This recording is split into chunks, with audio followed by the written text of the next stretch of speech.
ትመለሳለህ አትመለስም? ወደ አይምሮ ትመለሳለህ አትመለስም? አሁን እኔ የምልህ ነገር እናንተ ምንም ያመጣችሁት ፋይዳ የለም። እናንተ ጊዜ ጫጫታ እንጂ ምንም የተረፈ ነገር የለም። በእውነት እግዚአብሔር እሺ ከሰሞኑ የተደረገ ስላለው ነገር ጋሽዬ ዝምታቸውን ሰብረዋል ማለት ነው።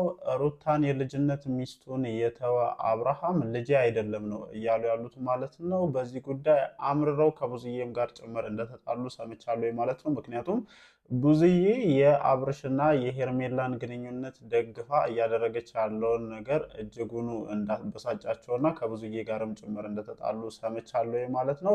ሩታም ከዚህ በኋላ በነገራችን ላይ የራሷን ውሳኔ እንደምትወሰን አሳውቃለች ማለት ነው። አብርሃም በድጋሚ ሊፈተን የሚችልበት ራሱን የቻለ ትልቅ አጋጣሚ ነው ብዬ አስባለሁ። ምክንያቱም እሱ ምርጫውን መርጦ ከሄርሜላ ጋር ለመሆን እስከሄደ ድረስ ከዚህ በኋላ ለሚመጡ ነገሮች ከሩታ በኩል ለሚመጡ ነገሮች ራሱን ዝግጁ አድርጎ መጠበቅ መቻል አለበት ማለት ነው። ምክንያቱም ከዚህ ቀደም ደስታን ወደ ህይወቴ አስገብቻለሁ ስትል እንዴት ሲሆን እንደነበረ በደንብ ተመልክተናል።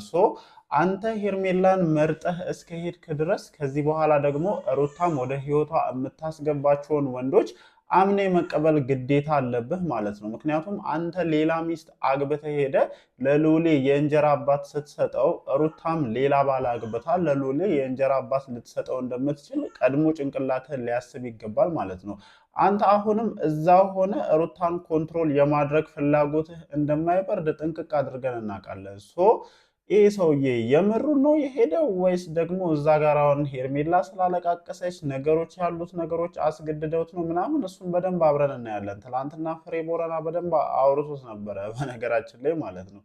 የልጅነት ሚስትህን ስንት ዋጋ የከፈለችልህን ሚስትህን መተው ያልከበደህ አብርሃም ከዚህ በኋላ የትኛውንም አይነት ነገር ከማድረግ ወደኋላ ትላለህ ብዬ አላስብም። አንተ ከዚህ በኋላ የማይድን በሽታ እንዳለብህ እንኳን እያወቀች የትኛዋም ሴት ልትቀርብ ትችላለች ካለው ነባራዊ ሁኔታ አንጻር ማለት ነው። ይሄ ምንም የሚካበድ ነገር አይደለም።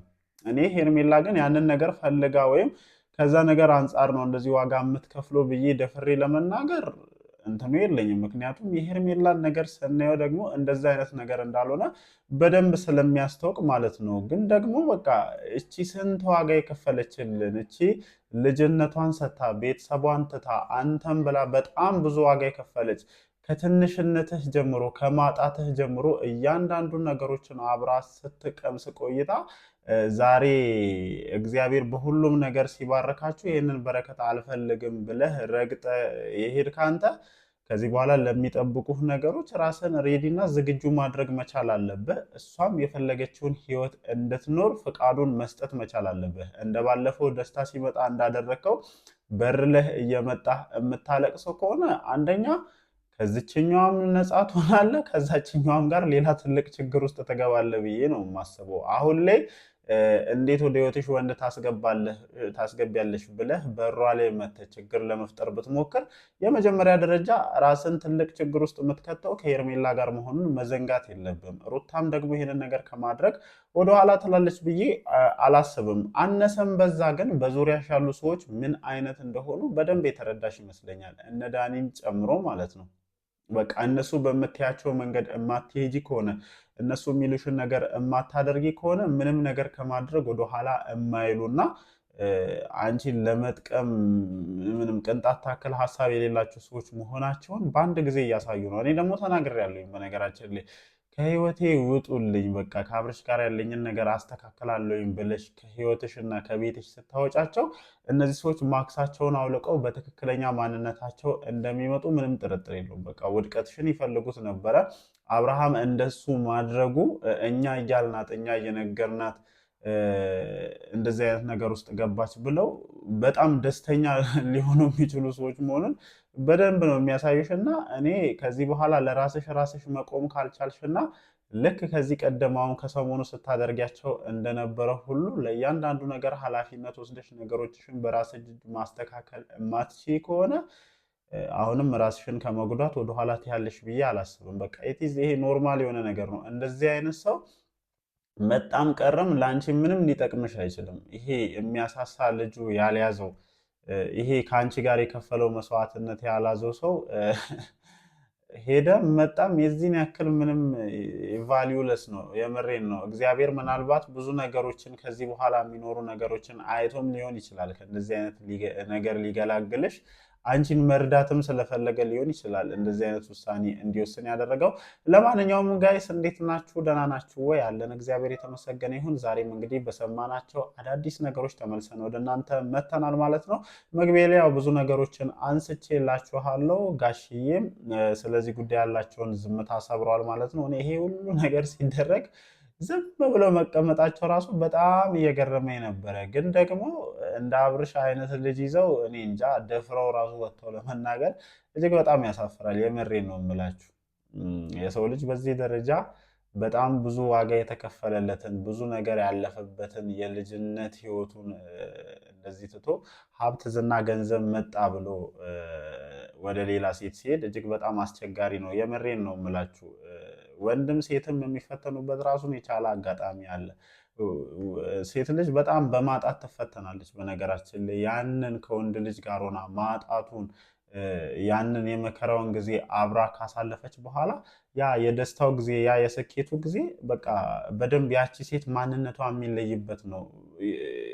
በማጣቱ ጊዜ አብራ የነበረች ሴት በማግኘቱ ጊዜ መቼም ትተወኛለች የሚል እሳቤ ሊኖር አይችልም። ወንድ ልጅ ደግሞ በጣም የሚፈተነው በማግኘቱ ሰዓት ነው። በነገራችን ላይ አብርሃም አሁን በማግኘትህ እየተፈተንክ እንደሆነ እግዚአብሔር ላንተ ማለት ነው ምናልባት በጣም ብዙ ጸልየ ሊሆን ይችላል። ሚስትህን ልጅህን ይዘህ እባክህን ስጠኝ ብለህ እነዚህን ሰዎች አስታከ የለመንከው ልመና ሊኖር ይችላል። ግን ደግሞ ያንን አይቶ ሚስትህን አይቶ ለወደፊት የሚመጣውን ልጅህን አይቶ ብዙ ነገር ሲሰጥህ ማግኘትህ ምን ይዞብህ መጣ? ጣጣ ይዞብህ መጣ።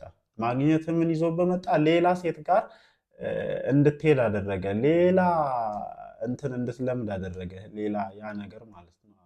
ሌላ ያ ነገር እንድትለምድ አደረገ እና ብዙ ጊዜ ወንዶች የሚቸገሩበት ትልቁ ሚንስ ይሄ ነው። በቃ ልክ ሲያገኙ እቺ አብራቸው ብዙ ነገር ያደረገች አብራቸው ብዙ ዋጋ የከፈለች ሚስታቸውን ይተውና ሌላ ታምራቸዋለች። እኔ እንደው የተመታዩን መንፈስ የተመታዩን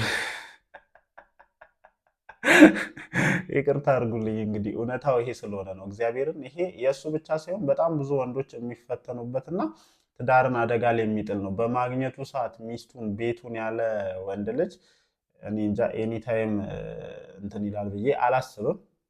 ለእኔም ስጠኝ እሺ ጌታው። ለማንኛውም ያው አብርሃም ጋር የተፈጠረው ነገር ይሄ ነው ማለት ነው። ግን ደግሞ እኔ አሁን እዚህ ጋር ደፍሬ ልናገር የማልችለው ነገር ምንድነው፣ ሄርሜላ የአብርሃምን ገንዘብ አይታ የአብርሃምን ስኬት አይታ መታለች ማለት እኔ ይከብደኛል።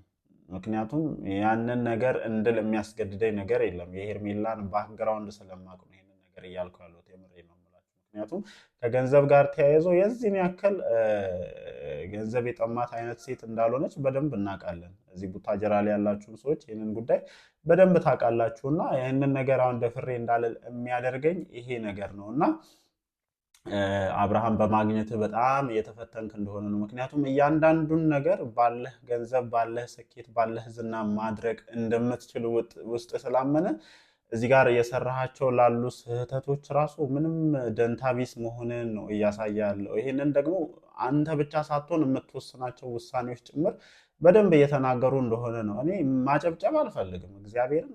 እኔ አንዳንዴ በጣም ተገርሞኛላችሁ። በተለይ ሴቶች ሆናችሁ ይህንን ነገር የምትደግፉ ሰዎች በጣም ታሳዝኑኛላችሁ። እዚህ ጋር አንዳንዴ ከጨዋታም ከምንም አንጻር ከቀልድም አንጻር ብዙ ነገር ልንል እንችላለን፣ ግን እውነታውን ልንክድ አንችልም። ለማንኛውም ግን ጋሽዬ በዚህ ነገር እጅግ በጣም እንዳዘኑ፣ ስሜታቸው እንደተጎዳ፣ በተለይ ደግሞ ከቡዝዬ ጋር እንደተጋጩም ጭምር ሰምቻለሁ። ቡዜ እኔ እንጃ እኔ በጣም በቃ አለ አይደል መናገር ያለብኝን ነገር ሁሉ በአንቺ ዙሪያ ስለተናገርኩኝ ምንም አዲስ ነገር የለውም። ጋሽዬም አንቺን ሊቆጡና አንቺን ሊበሳጩ የማይችሉበትን ምክንያት ንገሪኝ እስኪ። እንዴት ነው አንቺ ሌላ ይበሳጩ የሚችሉት? እንደው እዚህ ጉዳይ ውስጥ ምን አለ ባልገቡ፣ እዚህ ጉዳይ ውስጥ ምን አለ እጃቸውን ካልከተቱ ከምላቸው ሰዎች መሀል ነው አንቺን ያገኘሁትና እጅግ በጣም ያሳዝናል። ለማንኛውም ነገሮች ደስ አይሉም። የምሬን ነው። እኔ እንደሰማሁት ከሆነ ሩታን የተወ አብርሽ የሚባል ልጅ የለኝም እስከ ማለት ድረስ ነው የደረሱት እና እውነታቸውን ነው። እግዚአብሔርን እውነታቸውን ነው። ምክንያቱም እሳቸው ለትዳር ያላቸው አመለካከትና አሁን በአብርሃም ዙሪያ ያለው ነገር እጅግ በጣም የተለያየ እንደሆነ ነው መረዳት የቻልኩት። ለማንኛውም ግን እስኪ የሚፈጠሩ ነገሮችን ደግሞ አብረን ለማየት እንሞክራለን። ምሽት ላይ ቪዲዮዎች ይለቀቃሉ። በተለቀቀው ቪዲዮ ዙሪያ ደግሞ መተን ሀሳባችንን እንሰጣለን። እወዳችኋለሁ። ይመቻችሁ።